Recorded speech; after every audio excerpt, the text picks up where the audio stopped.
Hello, Son of God! And my brother, say my mind, and you don't die. Give as you receive. Your release is certain.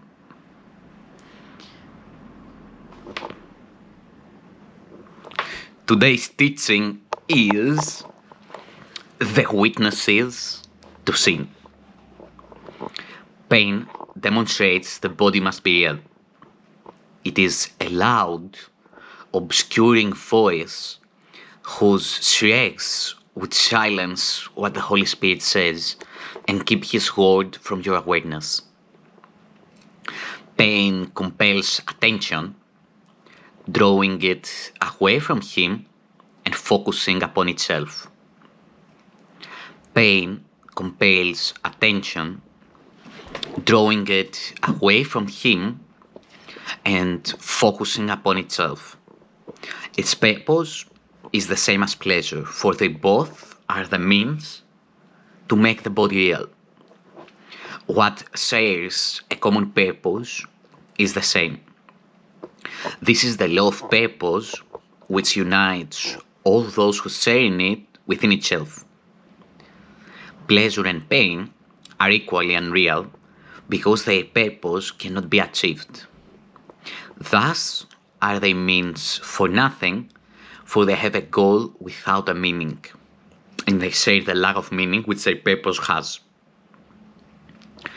Sin shifts from pain to pleasure, and again to pain. Sin shifts from pain to pleasure, and again to pain. For either witness is the same and carries but one message. You are here within this body and you can be hurt. You can have pleasure too, but only at the cost of pain. These witnesses are joined by many more. Each one seems different because it has a different name, and so it seems to answer a different sound. Except for this, the witnesses of sin are all alike. Call pleasure pain, and it will hurt. Call pain a pleasure, and the pain behind the pleasure will be felt no more. Sin's witnesses but shift from name to name as one steps forward and another back. Yet which is foremost makes no difference. Sin's witnesses hear but the call of death. This body, purposeless within itself, holds all your memories and all your hopes. You use its eyes to see, its ears to hear, and let it tell you what it is it feels. It does not know. It does not know. It tells you but the names you gave to it to use when you call forth the witnesses to its reality. You cannot choose among them which are real. For anyone you choose is like the rest. This name or that, but nothing more you choose. You do not make a witness true because you called him by truth's names. By truth's name. The truth is found in him if it is truth he represents. And otherwise he lies if you should call him by the holy name of God himself. And otherwise he lies if you should call him by the holy name of God himself. God's witness sees no witnesses against the body. Neither does he hearken to the witnesses by other names, that speak in other ways for its reality. He knows it is not real. For nothing could contain what you believe it holds within, nor could it tell a part of God Himself what it should feel and what its function is. Yet must He love what you hold dear. Yet must He love whatever you hold dear. And for its witness to the body's death, He sends a witness to your life in Him who knows no death. Each miracle He brings is witness that the body is not real. Its pains and pleasures does He heal like, for all sins witnesses do His replace. The miracle makes no distinctions in the name by which sins witnesses are called. It merely proves that what they represent has no effects. And this it proves because its own effects have come to take their place. It matters not the name by which you call your suffering. It is no longer there. The one who brings the miracle perceives them all as one, and called by name of fear. As fear is witness unto death, so is the miracle witness unto life.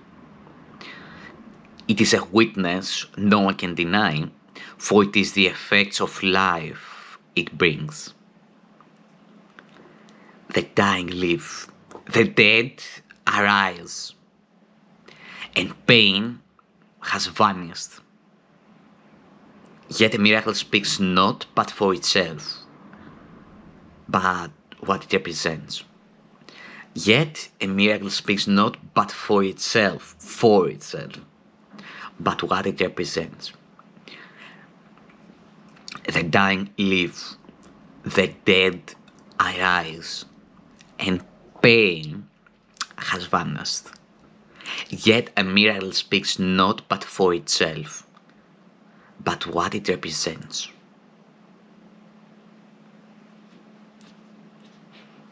Yet a miracle speaks not but for itself, but what it represents. Love too has symbols in a hold of sin. The miracle forgives because it stands for what is past forgiveness and is true. How foolish and insane it is to think a miracle is bound by laws that it came solely to undo.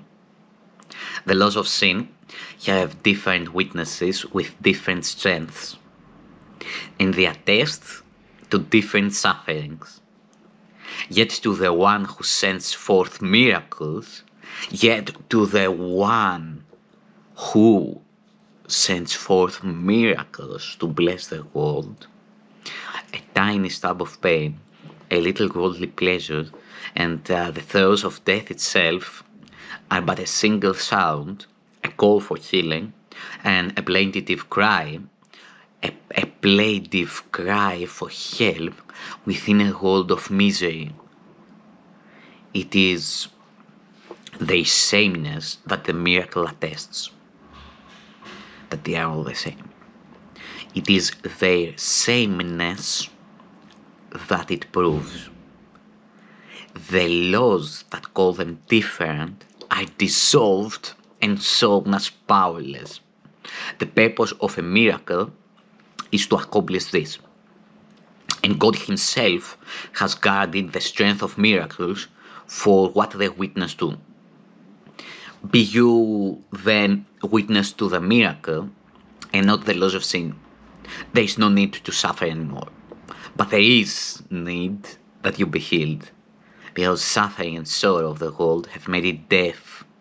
Because the suffering and sorrow of the world have made it deaf to its salvation and deliverance.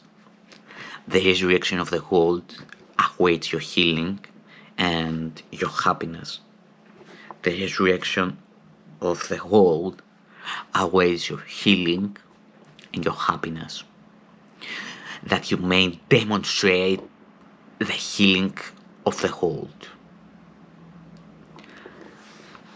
The resurrection of the world awaits your healing and your happiness, that you may demonstrate the healing of the world. The Holy Instant will replace all sin if you but carry its effects with you, and no one will elect to suffer more. What better function could you serve than this? Be healed, that you may heal, and suffer not the loss of sin to be applied to you. And truth will be revealed to you who chose to let love's impulse take the place of sin. Peace.